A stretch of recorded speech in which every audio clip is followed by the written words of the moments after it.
Welcome to Bills Camp tonight. It's basically an extended Bills report. I'm Thad Brown. This is Prescott Rossi. There are no commercials. There is no end time. We are going to keep talking Bills until we feel like stopping.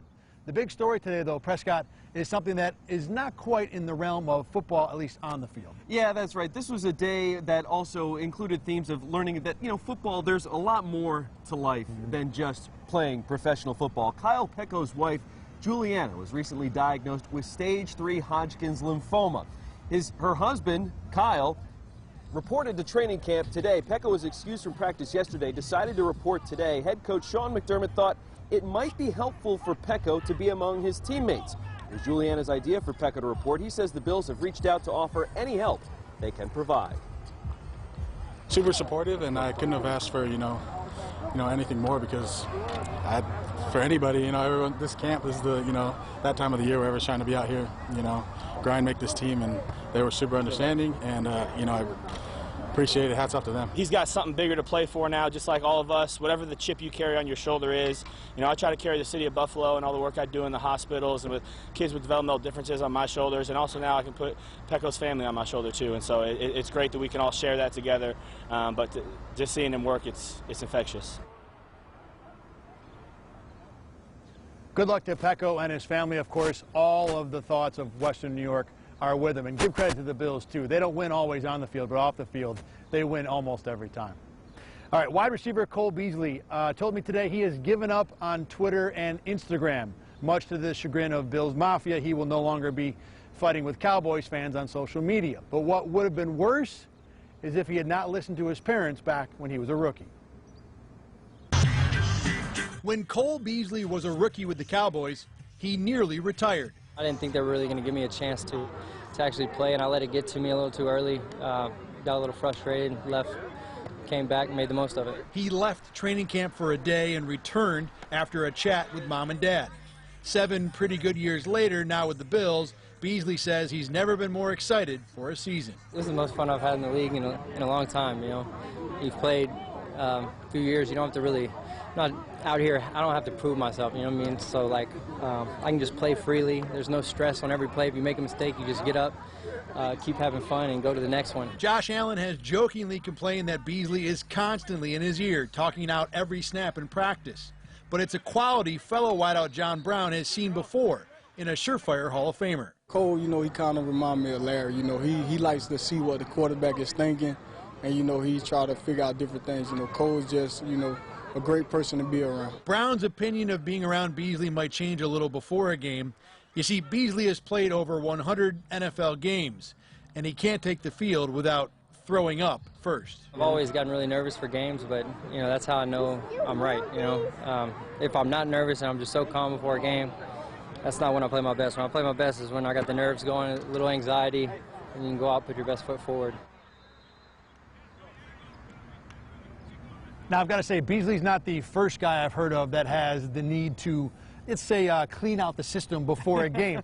However, the one thing that really stuck out to me with that story, John Brown comparing him to Larry Fitzgerald. I mean, Larry Fitzgerald, like I said, a surefire Hall of Famer. That is no small comparison. And to look at Beasley as a guy who has that much interest, like Fitzgerald is, who is seen as very much a cerebral receiver, I thought was impressive. Yeah, and it's been interesting to watch these early days of training camp, seeing how Josh Allen and Cole Beasley get on the same page, because that's going to be vital for the Bills' offense as they really try to reinvent themselves here in 2019 in year 2 of Josh Allen. Speaking of Josh Allen, it is time for a segment we're going to do every single night we have this show. It's called Just Joshin. We're just going to talk about what Josh did today at camp, his numbers, and our thoughts on what we saw. Here are the stats from Josh Allen's day number 2 at Bills camp. Unofficial, of course.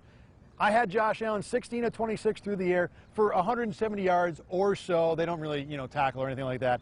He did get picked off on a deflected pass. I didn't like the throw by Allen, but it wasn't a straight pick. It was a deflection. Couple of drops today. He started slow, was 6 of 13 at one point, but finished strongly. And Prescott, I liked what I saw from Allen, at least throwing the ball over the middle. A couple of squeezes to guys like Robert Foster. And I think as the practice went on, he looked more and more comfortable. We talked about Cole Beasley and how much they're trying to build it together.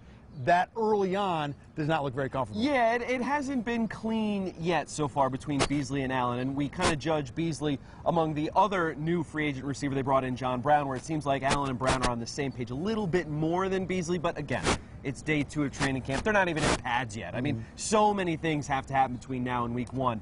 But, yeah, maybe Beasley will be a little bit more of a work in progress. I thought Allen's day was okay, but I thought yesterday was better than today. There was a stretch where he had, I believe he completed 5 or 6 passes, but then he finished, 10 of 19. That's about where he's been throughout his collegiate and professional career, just over 50%. That's not really good enough. But again, and we have to kind of say this with everything. It's day 2 of training camp. Yeah, and so, sky's not falling, chicken little. Things will be okay with Josh Allen, we assume, moving forward. But you can underline today's practice was in F. Yeah. Pretty much. All right, now, wide receiver-wise, Sean McDermott discussed his group today, and McDermott has gotten more and more into coming up with creative analogies to describe the football world, and today's was at the top of the list. I would say, with all of our wide receivers, they're kind of like Smurfs. If you ever watch the Smurfs, they live in like a small village, and so they can separate in small spaces. I'm 5'10". That ain't true. But are there other Smurfs then that aren't? It is Chad, Isaiah, Cole. I'm taller than Vic, so I'm number 5 in the room. Is that the dividing line then? Yeah. We got a bunch of them. Like there's a colony of Smurfs around here. Isaiah McKenzie, maybe. Cole Beasley, maybe. But we got me and Duke, so I wouldn't call me and Duke Smurfs. Yeah, we got guys who can separate, man. I get it. I'm not being sensitive. I thought that the best part of that segment was that to underscore how elusive the receivers were and how well they get away from things, they got away from that analogy as fast as possible. Yeah, and listen, I was born in the 1980s. The Smurfs reference was kind of lost on me. And if it's lost on me, it's going to be lost on people that are younger than me. Sean McDermott, he knows football. I don't know that he knows all the best references. I think back to right after the NFL draft when he compared Ed Oliver to driving down the highway in Buffalo and smelling the Cheerios from the General Mills plant, and everybody in the meeting room was kind of shaking their heads like, Sean, what are you talking about, man? But hey, listen, if the Bills win football games, he can make whatever wild, crazy metaphors he wants to make. But that's Sean McDermott for you when he's talking in press conferences. I will say I appreciate the effort. Sean, yes, keep going. Yeah, we need more color. We can never have enough color, especially, these are long days, hot days. It was a hot one today here at St. John Fisher College. And another segment we're going to be doing every night during this little Facebook Live show is called Coach Speak, where when the Bills present one of their coaches to the media, the best clips, because we can only run a few of them. They talk for a long time. Here's some of the best from Sean McDermott today in this edition of Coach Speak. For who that third swing guard might be based on not only the 53 but also the 46, and so I think it'll work itself out over the course of time. We're just in day 2 right now. I make sure that you give a player enough time. In this case, that third year is important. And sometimes, if you watch the ebbs and flows of careers, first year might be X, next year it changes a little bit, either up or down, and then in that third year kind of you find the true player, and that's really what we're looking for. We got a lot of work to do, right? So every year is different, and every unit's different every year. So defensively, in this case, we've got to build into that. I don't think you just come out and say right away I'm going to flip the switch and it's going to be different. So that's got to be a daily approach, a daily intensity, a daily attitude, and the same way it is with developing fundamentals and technique.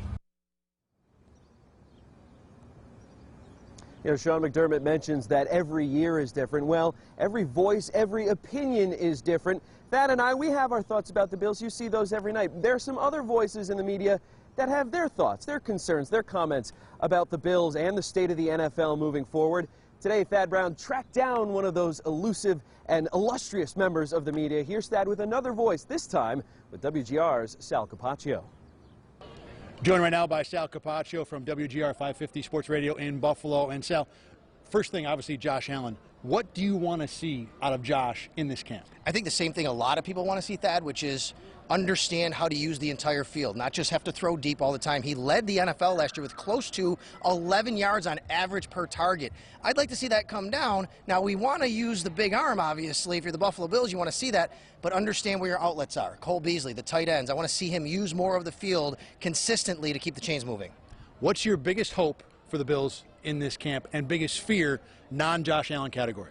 The biggest hope is that the O-line is what they think it would be after they went out and signed all of those people, all of those parts. They put it together, it gels. That would be great because it would help Josh Allen, it would help the running game, and it really could get the offense back to where I think Brandon Beane, Sean McDermott, and obviously Brian Daboll want it to be. Biggest fear?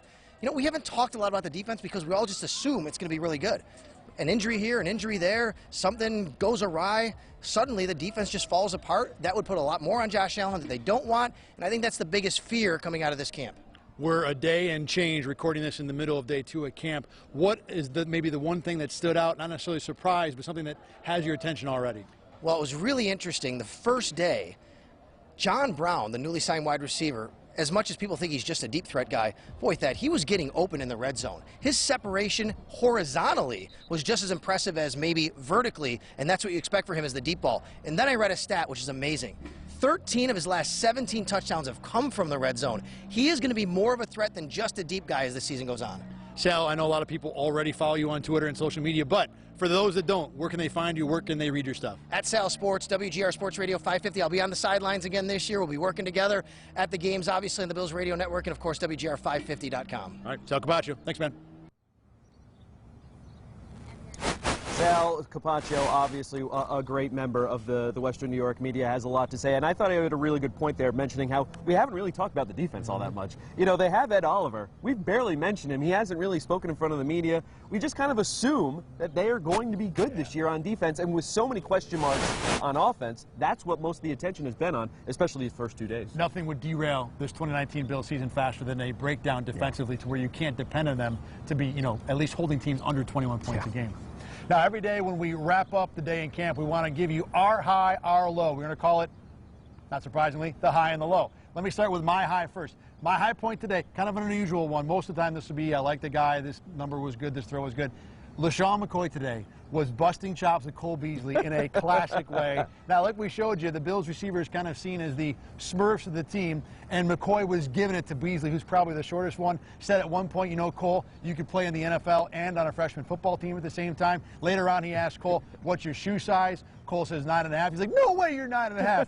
You're like a 6. My son could wear your shoes. So that, for me, was the high of camp. LeSean McCoy is always busting chops. Bobby Johnson needs to be mentioned for my high today. He was getting down to James Brown at the start of practice. There needs to be more funk at Bills practices. But my true high, Devin Singletary, even through 2 days, I thought has looked really impressive. We saw it in college at FAU, 4,300 rushing yards, 66 touchdowns in his 3-year career there. Those numbers jump off the page.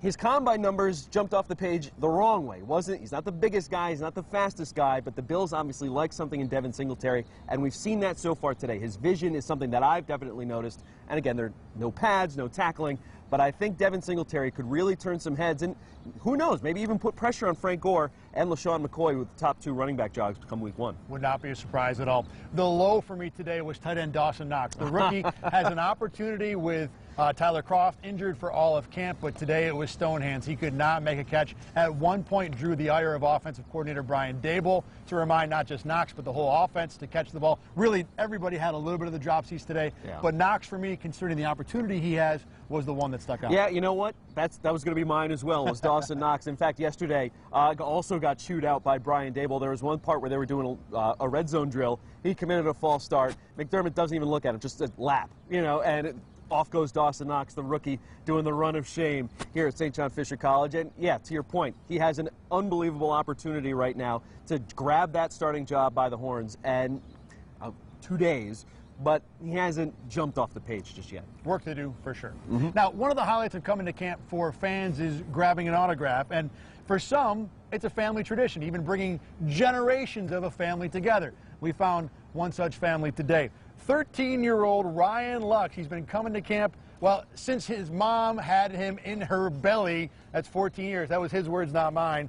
He found his love for the Bills through autographs. And, well, helped out to have a Sammy Watkins jersey at the right time and a dad who didn't mind helping him along. My dad got Sammy Watkins to come over back when before he was traded, and getting his autograph on this jersey that my dad gave me, like, really, I felt like some sort of emotion that was a good feeling, and I guess that's how I became a Bills fan. It's outstanding. Something we always have in common, because not all parents have something in common with their children. Now looking forward to tomorrow, the Bills with a practice session early in the morning, 9:45 a.m.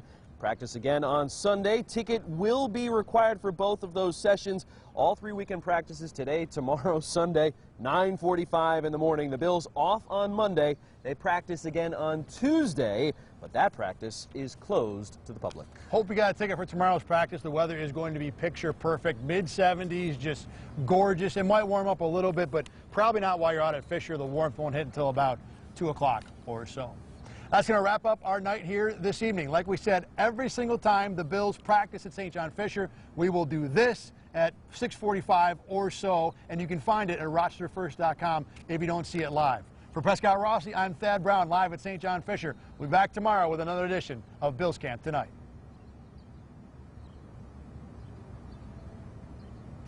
Cool.